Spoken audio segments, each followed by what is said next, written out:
Karst ভূমিরূপের মধ্যে প্রথম আমরা যে ভূমিরূপটি সম্পর্কে আলোচনা করব তার নাম হলো সিঙ্কহোল। সিঙ্কহোল কি? চুনাপাথর গঠিত অঞ্চলে কার্বনিক অ্যাসিড মিশ্রিত জল দ্রবণ প্রক্রিয়ায় ক্ষয়কাজ করে ভূপৃষ্ঠে ফানেলাকৃতির মুখযুক্ত অসংখ্য ক্ষুদ্র ক্ষুদ্র গর্তের সৃষ্টি করে। এইরকম চুনাপাথরযুক্ত অঞ্চলে এইগুলোকে আমরা বলে থাকি কি? সিঙ্কহোল।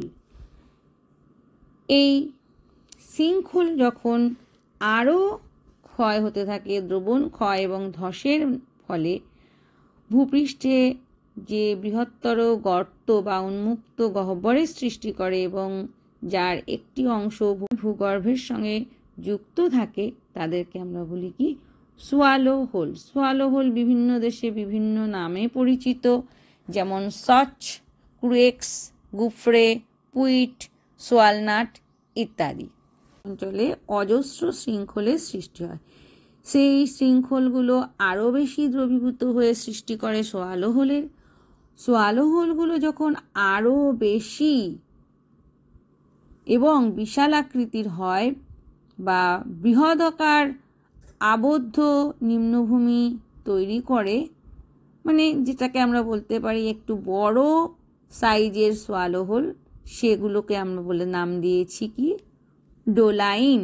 এই ডোলাইন শব্দটি এসেছে ইংরাজি শব্দ ডোলাইন থেকে আর স্লোভেনীয় শব্দ ডোলিনা থেকে, যার অর্থ হলো ভূদৃশ্যের মধ্যে এক অবনমন। এই ডোলাইন যখন আরও বেশি বড় আকার ধারণ করে এবং পুরো অঞ্চলটা প্রায় একটি বৃহদাকার গভীর প্রশস্ত তলদেশ বিশিষ্ট ভূমিতে সৃষ্টি হয়, তখন আমরা সেটাকে বলে থাকি কি? উভালা বা উভালা। উভালা যখন আরও বৃহদাকার হতে থাকে কার্বনেশন প্রক্রিয়ায় ক্ষয়প্রাপ্ত হয়ে, তখন সেটিকে আমরা বলে থাকি কি? পোলজি। এই পোলজি ফ্রান্সে প্লেন, কিউবাতে বোজোস এবং মালয়েশিয়াতে ওয়াং নামে পরিচিত। তাহলে আমি কি বললাম? প্রথমে সিঙ্কহোল, ছোট গর্ত, তারপর একটু বড়, সেগুলোর নাম সোয়ালো হোল। সোয়ালো হোল আরও বেশি বড় আকার ধারণ করলো, তখন তাকে বললাম ডোলাইন। ডোলাইনের থেকে আরেকটু বৃহৎ আকৃতির অবনমিত গর্তগুলোকে আমরা বলছি উভালা। উভালা যদি আরও বৃহদাকার ধারণ করলো যখন, বা ক্ষেত্রমানে সবচেয়ে বড় হলো, তখন সেটাকে আমরা বলছি কি? পোলজি। এগুলি হলো প্রধান ভূমিরূপ। যেহেতু শৃঙ্খলের মধ্যে দিয়ে সমস্ত জল প্রবাহিত হয়ে যায়, তাই জন্য ভূপৃষ্ঠের উপরিভাগটা শুষ্ক অবস্থায় থাকে, তখন যে নদী খাতগুলো আমরা দেখতে পাই সেগুলোকে আমরা বলে থাকি ড্রাই রিভার বেড বা শুষ্ক নদী খাত। এই শুষ্ক নদী খাতের মধ্য থেকে জল প্রবাহিত হয়ে যায় এবং হয়ে গিয়ে একটি জায়গায় হারিয়ে যায়, তখন সেটাকে আমরা বলি ব্লাইন্ড ভ্যালি বা অন্ধ উপত্যকা। সেটি আবার পরবর্তী কোনো একটা অংশে গিয়ে দ্রষ্টব্য হয়। তো যে মাঝখানে যে অঞ্চলটুকুতে কোনো জল দেখতে পাওয়া যায় না, তাদেরকে আমরা বলে থাকি অন্ধ উপত্যকা। পাথরযুক্ত অঞ্চলে উন্মুক্ত প্রান্তরে চুনাপাথরের গায়ে সবসময়ই আমরা জানি কার্বনেশন প্রক্রিয়ায় আবহবিকার হতে থাকে, তখন চুনাপাথরের গায়ে প্রচুর খাজের সৃষ্টি হয়। এই খাজযুক্ত ভূমিরূপকে ফরাসি ভাষায় বলা হয় কি? ল্যাপিস, আর জার্মান ভাষায় বলা হয় কারেন। ল্যাপিস বা কারেন দু রকমের হয়।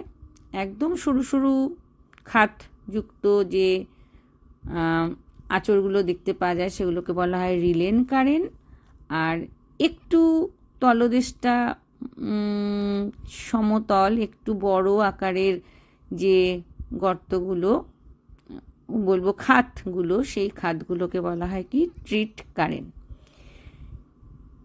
চুনাপাথরযুক্ত অঞ্চলে যখন অজস্র কারেনের সৃষ্টি হয়, সেই কারেনগুলো আরও দ্রবীভূত হতে হতে আরও বেশি বড় হতে থাকে।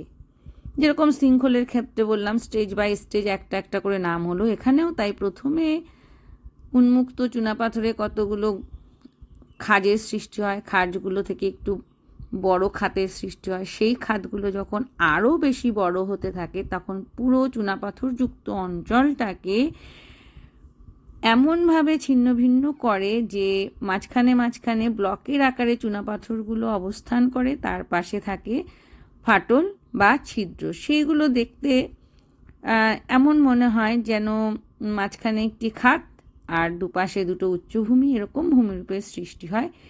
এইরকম দুটি ফাটলের মধ্যবর্তী উন্মুক্ত প্রায় আয়তকার শিলাকে আমরা বলে থাকি ক্লিন্ট, এবং তাদের মধ্যবর্তী যে ফাটলগুলো থাকে সেগুলোকে আমরা বলে থাকি কি গ্রাইক্স।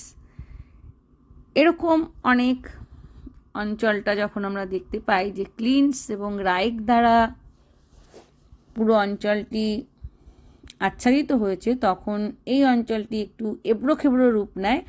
তখন এই ভূমিরূপকে আমরা বলে থাকি লাইমস্টোন পেভমেন্ট বা চুনা পাথরের মেঝে। এই পর্যন্ত যেগুলো বললাম সবগুলোই হলো কার্বনেশন প্রক্রিয়ায় বা দ্রবণ প্রক্রিয়ায় চুনাপাথরযুক্ত অঞ্চলে ক্ষয়কার্যের ফলে সৃষ্ট ভূমিরূপগুলো।